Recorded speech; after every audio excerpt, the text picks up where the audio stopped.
Today we are going to talk about an incident in which people were trapped for 15 years. There was a time when black African people were enslaved. A ship was sailing in the middle of the sea to sell these slaves. That ship reached near a remote and isolated island. There, the ship crashed into rocky cliffs and sank.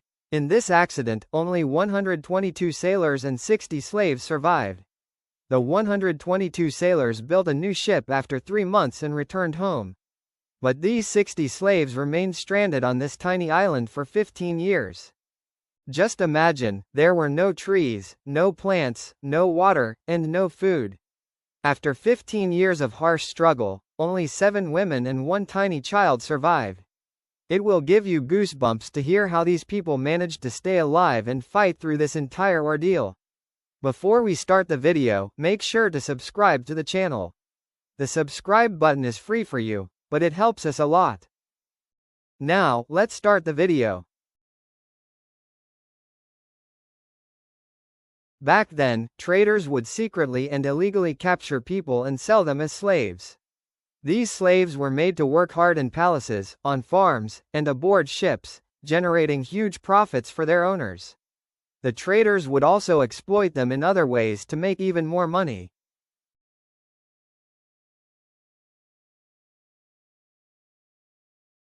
During this period, white Americans lived freely, while black Africans were considered slaves. On the ship Untold, there were a total of 160 African men, women, and children, along with 142 French sailors and officers. The ship was under the command of Jean de Lafargue, while navigation was the responsibility of Barthélemy Castellan du Vernet. Their route was from Foul Point, Madagascar, to Mauritius, a journey that usually took 4 to 6 days under normal sea conditions. Fully loaded with food, supplies, and slaves, the ship set sail.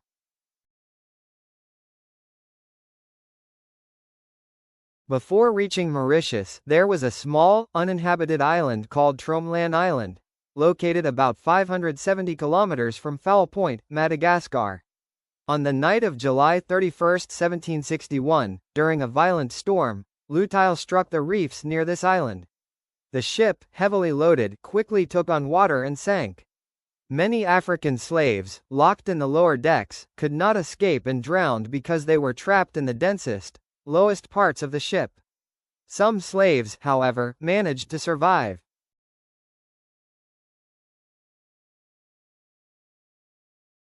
Most of the French sailors were on the upper decks, so they had a better chance of escaping.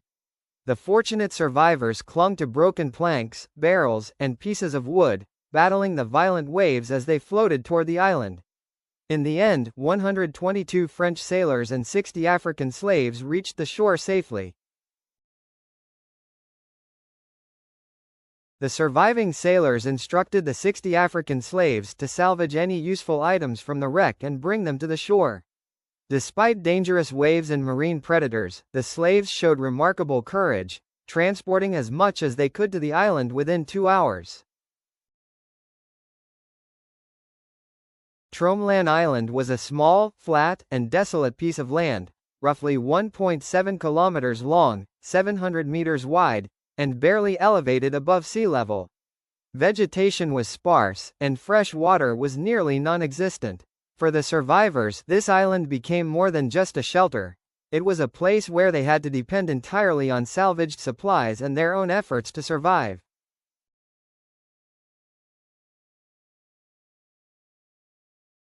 Exhausted and in shock, the survivors realized little at first. This tiny island would become their home for the next 15 years. The sinking of the ship, the forced capture of the African slaves, and their struggle to reach the shore together formed a tragic story that would echo for years.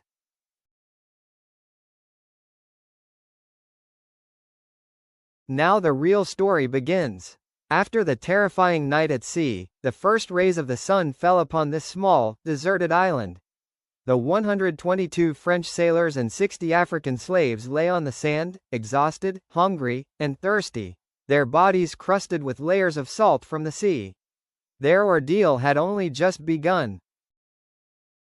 Their bodies were covered with layers of dried salt, and there was only one question on everyone's face: what now?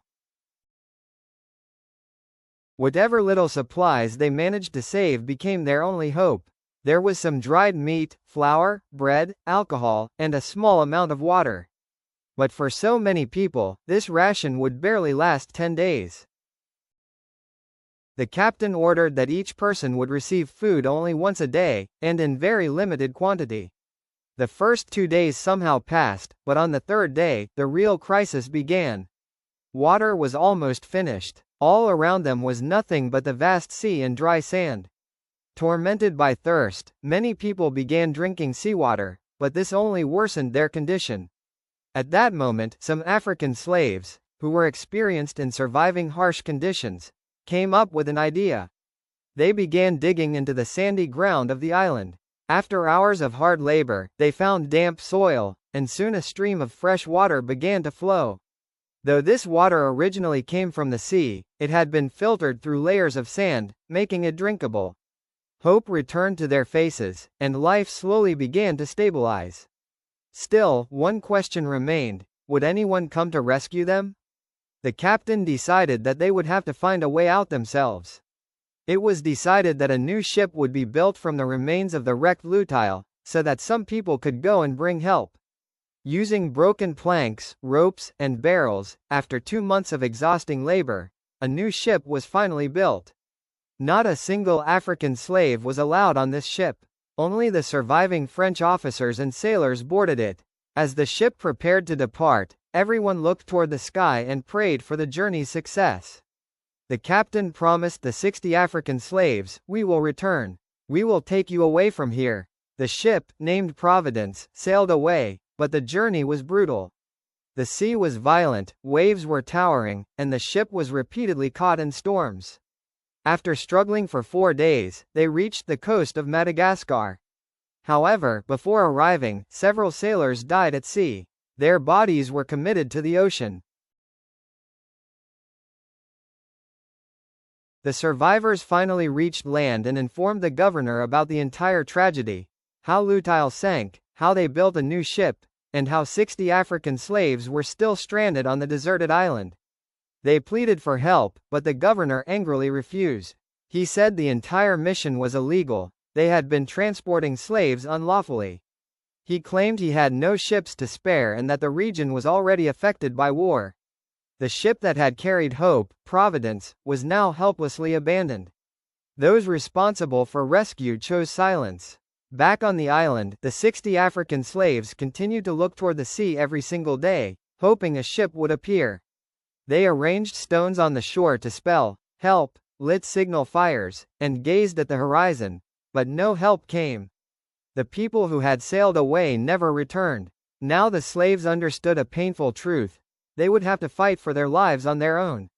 And this is where their real struggle began. Accepting that no rescue was coming, the 60 survivors began developing survival strategies. They deepened the freshwater pit, which became the center of their lives. They dug it further so that even the smallest rainfall could be preserved.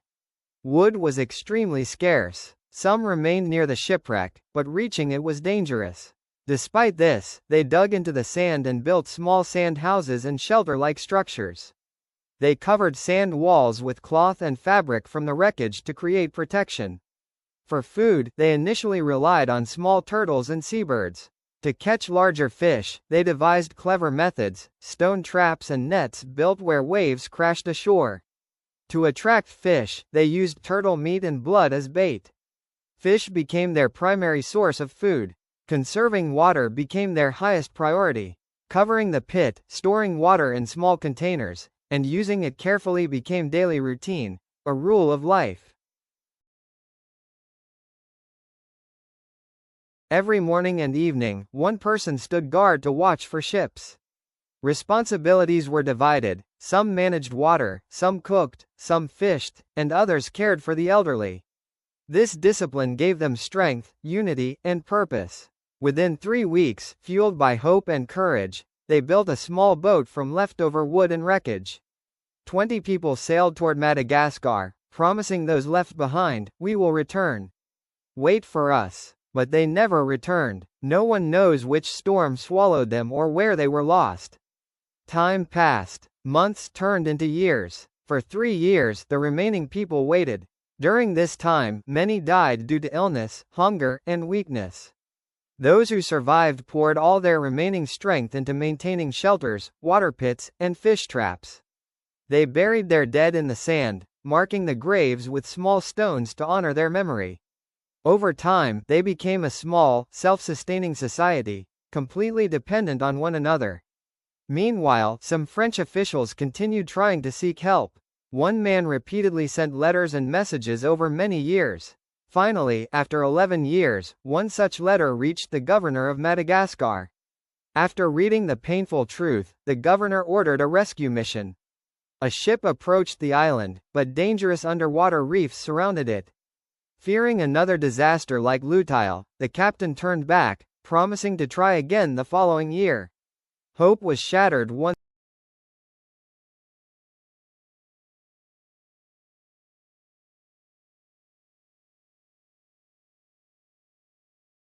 more. Yet the survivors continued deepening their water pit and repairing traps. Finally, on November 29, 1776, a French ship reached Tromelin Island.